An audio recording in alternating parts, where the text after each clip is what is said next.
کوئی ایسے وظائف یا ایسے اعمال، ایسی نیکیاں بتا دیں کہ جو لازمی طور پر مسلمان کو رمضان میں کرنی چاہیے۔ دیکھیں، چند ایک عبادتیں تو رمضان المبارک میں ویسے ہی کرنی ہوتی ہیں، جیسے رمضان کے روزے رکھنا فرض ہے، تو اب وہ جس پہ فرض ہے اس کو فرض کے طور پہ اسے ادا کرنا ہے۔ اچھا، اسی طریقے سے تراویح 20 رکعت تراویح ادا کرنا، یہ سنت موقدہ ہے، تو لہذا اس والی سنت پر بھی لازمی طور پہ عمل کیا جائے۔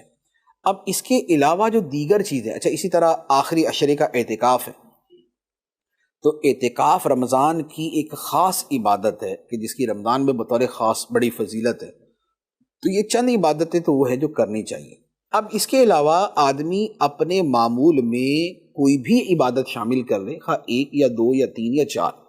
جیسے نبی پاک علیہ الصلوۃ والسلام کا معمول مبارک یہ تھا کہ رمضان المبارک میں آپ صدقہ خیرات بڑی کثرت سے کرتے تھے، لہذا یہ والا اپنی زندگی میں شامل کرے۔ اچھا، تراویح کے علاوہ نبی پاک علیہ الصلوۃ والسلام قرآن مجید جبرائیل امین علیہ السلام سے سنتے اور انہیں سناتے، تو لہذا قرآن پاک سننے، سنانے، پڑھنے کا معمول یہ بھی شامل کر لینا چاہیے۔ پھر رمضان المبارک میں تسبیحات پڑھنا کہ جو ہم پورے سال نہیں پڑھتے، کوشش کریں کہ رمضان میں اس کی ایسی عادت بنائیں کہ رمضان بھی اس کے اعتبار سے گزر جائے اور بعد میں وہ عادت بھی باقی رہے۔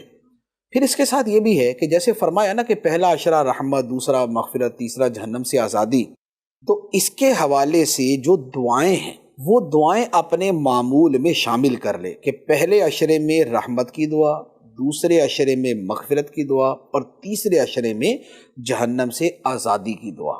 اب یہ اپنی زبان میں کر لے، یہ عربی میں کر لے، تو اسے اپنا معمول بنا لیں۔ پھر اس کے علاوہ درود پاک، اس کا وظیفہ بنا لیں۔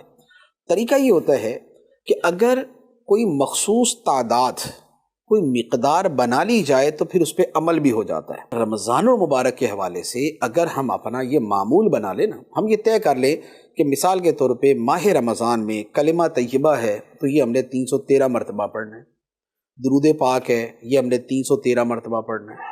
اچھا، سبحان اللہ والحمد للہ ولا الہ الا اللہ واللہ اکبر ولا حول ولا قوۃ الا باللہ، تیسرا کلمہ جو ہے یہ ہم نے 313 مرتبہ پڑھنا ہے۔ سبحان اللہ وبحمدہ سبحان اللہ العظیم، یہ 313 مرتبہ پڑھنا ہے۔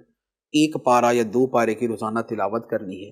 تو یوں اگر چند تسبیحات ہم معین کر لیں کہ یہ پڑھنی ہے اور اتنی تعداد میں پڑھنی ہے، تو پھر یہ عبادت کرنا بڑا آسان ہو جائے گا، کیونکہ پھر روزانہ اس کے لیے تلاش نہیں کرنا پڑے گا کہ بھئی اب کیا پڑھنا ہے، اب کیا پڑھنا ہے، پتہ بھی یہ والا میرا معمول ہے، اسے میں نے پورا کرنا ہے۔ تو یہ رمضان کا مہینہ عبادت میں گزارنے کے لیے یہ ایک بڑا آسان طریقہ ہے کہ اپنے کچھ معمولات مقرر کر لیں اور پھر ان کو پڑھتے رہیں۔